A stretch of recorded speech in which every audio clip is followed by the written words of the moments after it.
Welcome to FPB's Meet the Candidates. This Cable 10 series allows you, the viewer, also the voter, to get a better idea of the candidates that we have running for our local elections and their views on issues that are important to us. This all is leading up to our general election, which is on Tuesday, November 6th. So we'll remind you to get out and vote on November 6th. Today our guest is Larry Perkins, and he is running for the Franklin County School Board. Welcome, Larry. Nice to be here. I appreciate y'all having me. We're so glad you're here because we want to get to know you a little more. So Right. I thought maybe we could start out with you telling us about yourself and why you're running for the school board. Well, I'm Larry Perkins. I have three children, Chris, April, and River. I've was one on the school board before, and also I've been on I was on the Thornhill Educational Board for 9 years on adult ed. I've worked in many capacities. I've worked with, I'm also on the board with the Foster Care Review Board. So I deal a lot with children and trying to making sure they get their GEDs and all of that. But I now work for the state government for unemployment insurance. So, and getting ready to take a job with safety coordinator for the unemployment. Okay. Well, before we start talking about issues and things going on with the school board, maybe you can tell us a little bit about what the responsibilities are of the school board, and as a school board member, what your responsibilities would be. Well, it's a very large budget, and I've always said it's probably one of the larger budgets. It's a whole lot of responsibilities, and there's almost no pay for it. I mean, you get $75 per meeting. You're required to go have 40 hours continuous education a year, which you do not get paid for any of that. But it's a whole lot of responsibilities, but there's a lot of things that you can implement to do. Back when I was on the school board before, the emphasis was all put on everybody going to college. That was all the emphasis. Well, in 2008 and 9, we had the Great Recession. 90% of the people that was in unemployment lines had college degrees. Everybody that had trade school, they were still working. So I had been pushing for several years trying to get our trade school up and going and getting it refurbished, get a new building or what have you. And that was one of my last things that I got to do before I left the board, was I signed all the paperwork for them to build the Franklin County Career Center. That's a great facility. Yes, I've had the opportunity to tour that and to meet some of the students, and it's a great opportunity for students who have a passion for the work that they do, right, and for those skills. So that sounds like a lot of responsibility as a school board member. There's so much going on in our right. schools. So what previous experience do you have that has prepared you to serve on the board? Well, working with children, and most of the children that I work with is unprivileged children, underprivileged children. People come from poor families a lot of times, and what we have a lot of right now is drug infestation in our communities, among others. So a lot of these kids are struggling, and used to be our teachers, all they had to do was go in and teach. In the last 20 years, our teachers have had to step up, become nurses. They've had to become mothers and fathers in the classrooms.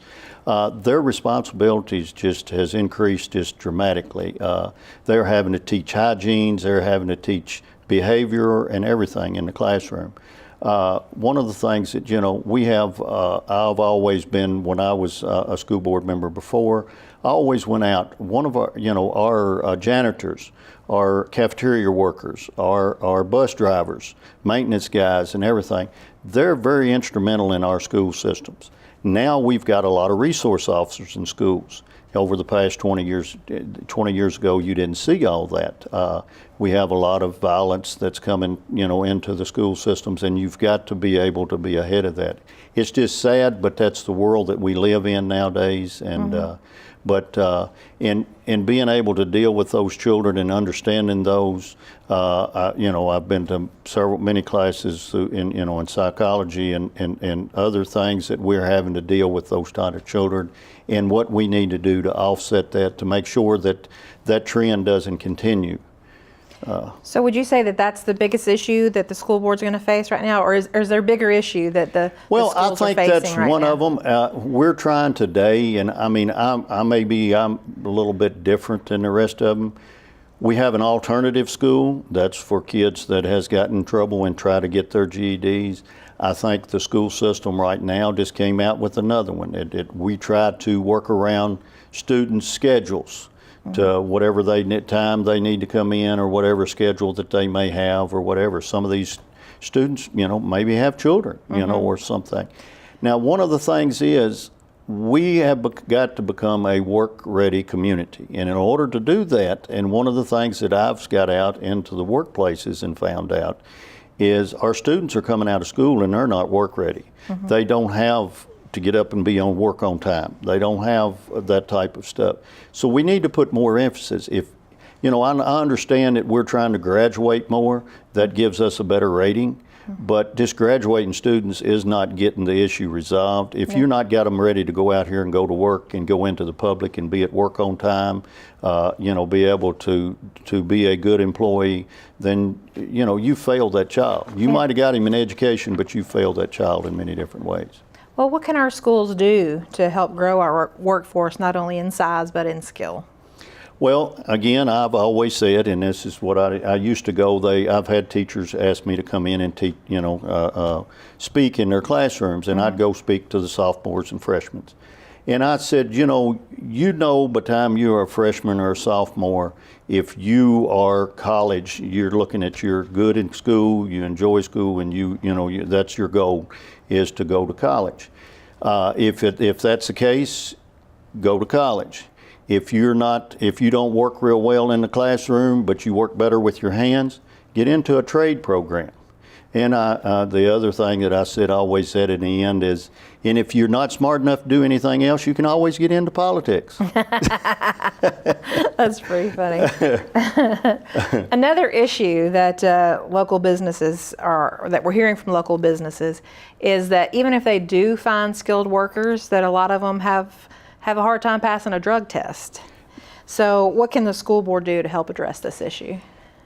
I really don't know. I know where I worked in the private sector, we sent 28 people to get a physical and a drug test. We only had 8 of them pass the drug test.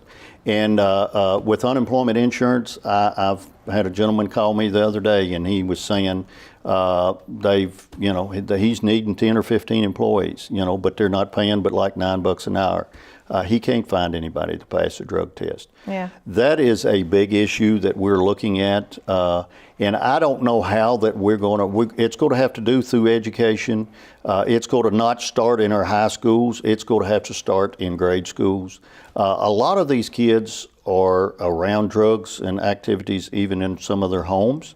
And those are, and I know I had in the foster care review board, they take kids away from the parents or what have you. They may have visitations or whatever. And some of these parents have been in and out of jails, and they do their drugs. They don't play basketball, they don't fish, or they don't do any of that type of stuff. So their bonding with their child is, smoking a joint or doing some kind of, or drinking a beer.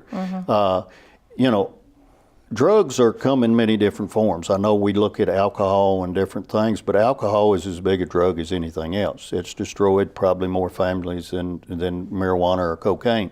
But it's just one of those stepping stones that we see throughout our community it's just getting more and more. There's not a lot of stuff for our children to do. So they're more on the social media now. They don't interact with other children as much as they used to. So you see kids, fight depression and other things too, because they don't know how to react when something does come about. So are there any programs that the school board could do to, keep kids more engaged in school rather than these other vices that they find outside of the home? I know that, a lot of times school boards try to find after-school programs or get their kids involved in athletics. Is that something that you support as far as the board? Well, I do, and I'll tell you something, athletics, just other things. One of the things I think that got implemented when I was on the board before was the archery program. And one of the things that I seen with the archery program, where a person may not have been an athletic, they might have not have been, could lift weights or run 5 miles, whatever. But I've seen some girls and boys that got up there and could shoot the eyes out of it. I mean, just was absolutely fantastic, and I mean, it just impressed me, because I'd get up to try to shoot, and it takes some skill, but it's something. And I've seen in our other programs where a lot of our ladies. I had a young lady that was I was awful proud of when I was on the school board before. Was over at the Kentucky Career Center. She was a welder. She looks like a cheerleader. Everybody didn't think, she could. One of the top welders in the state. She won the state championship and went on and come in, I think, 3rd in the nation. And, That's great. And has been very successful.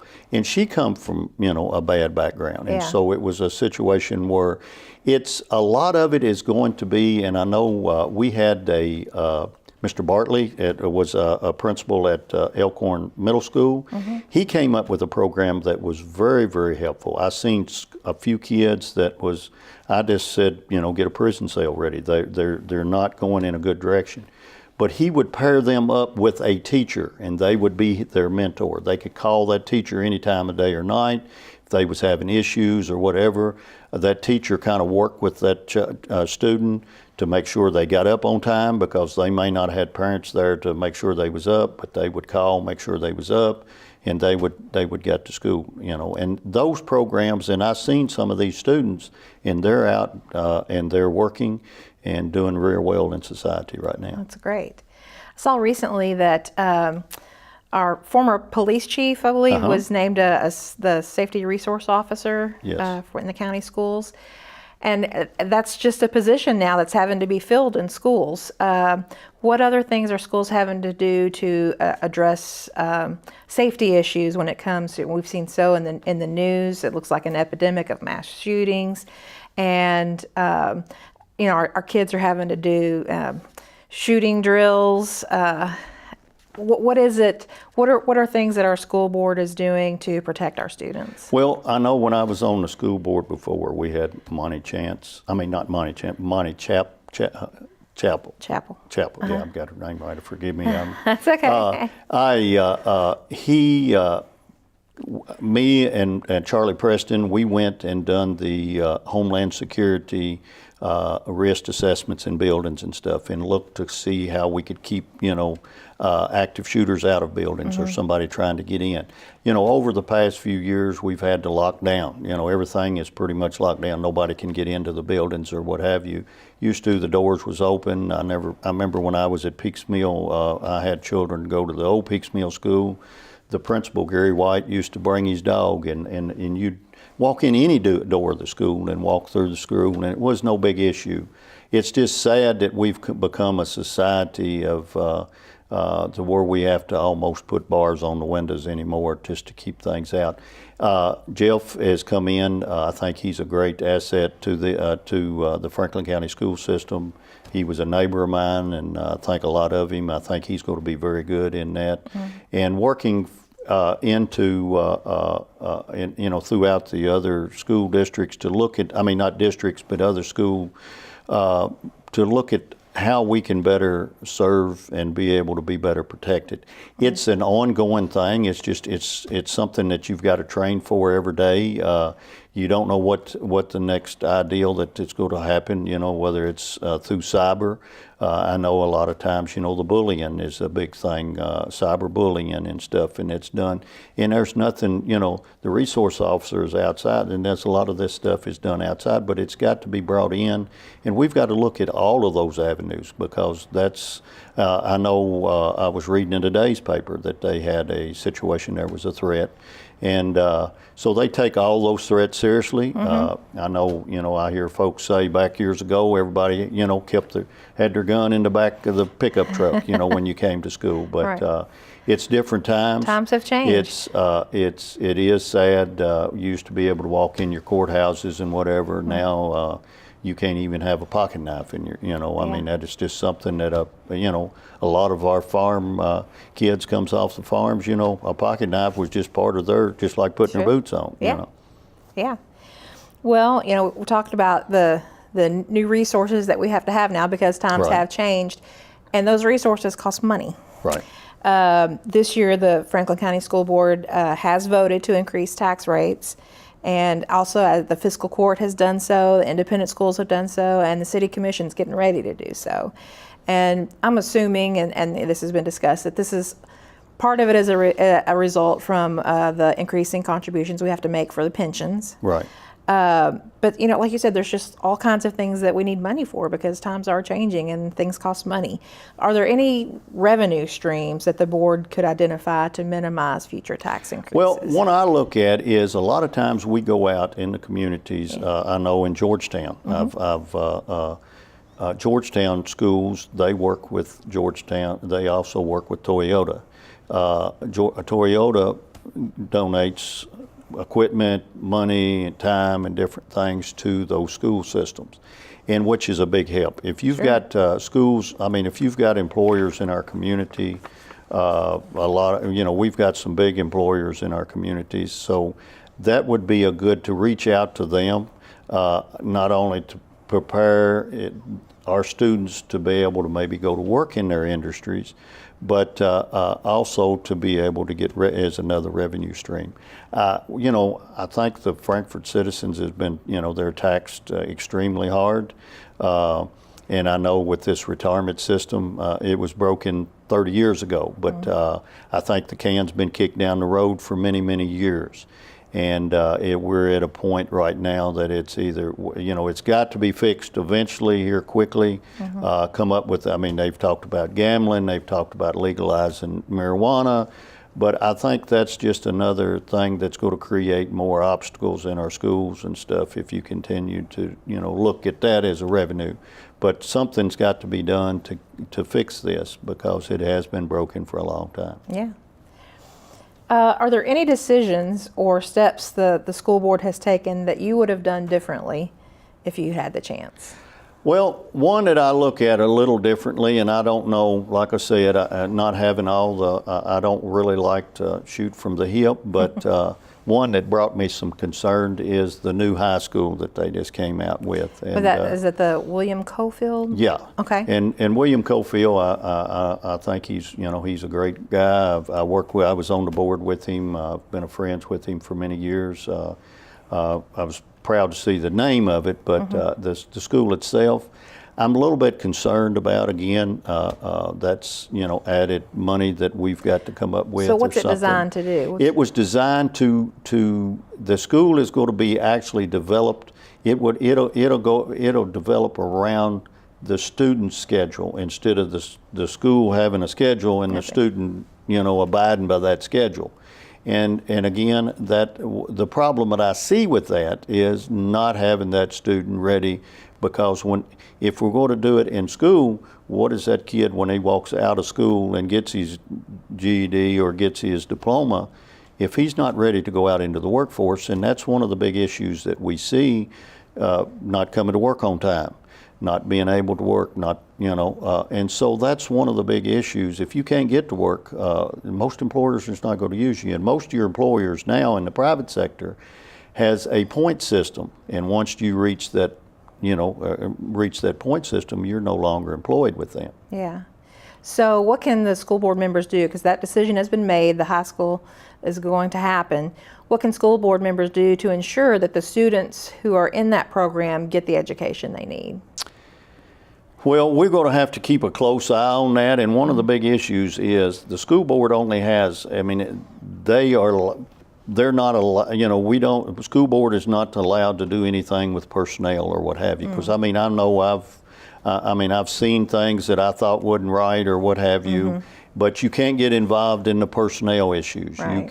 You can make recommendations to, hey, this is something shouldn't be going on, or this is something, but that was taken away from the school board members several years ago, and I think that was some people was abusing it a little bit, and a few bad apples kind of run it, but now I think it's coming back and having negative consequences.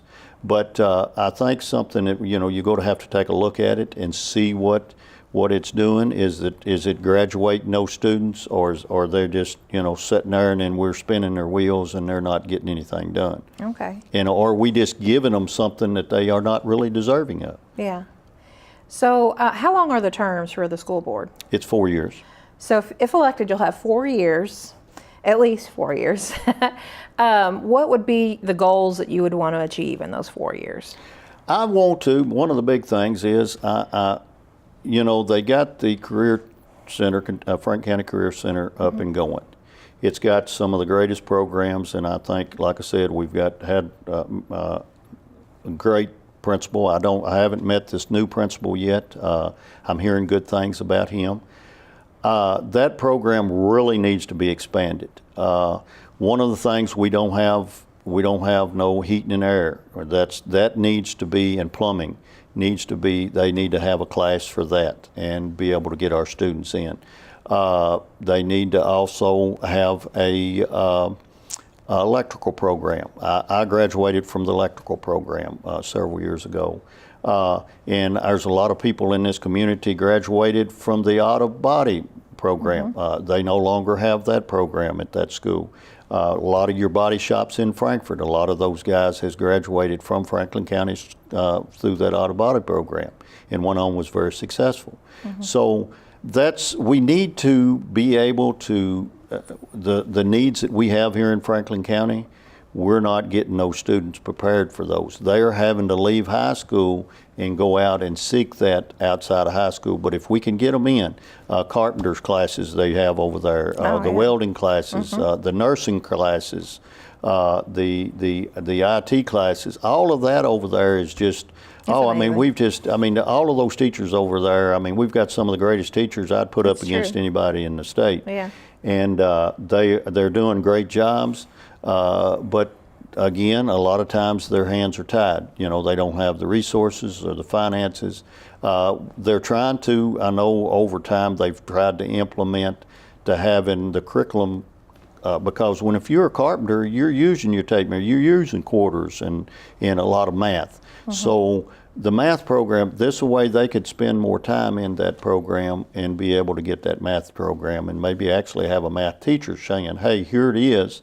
And I know with me, if you see it, you say, well, why do I need to know this? Well, all of a sudden you walk out here in the classroom and you're shown just exactly why you need it. If you're doing carpentry, you need to know geometry. Yes, definitely. So is anything that you wanted to talk about today that I haven't asked you about?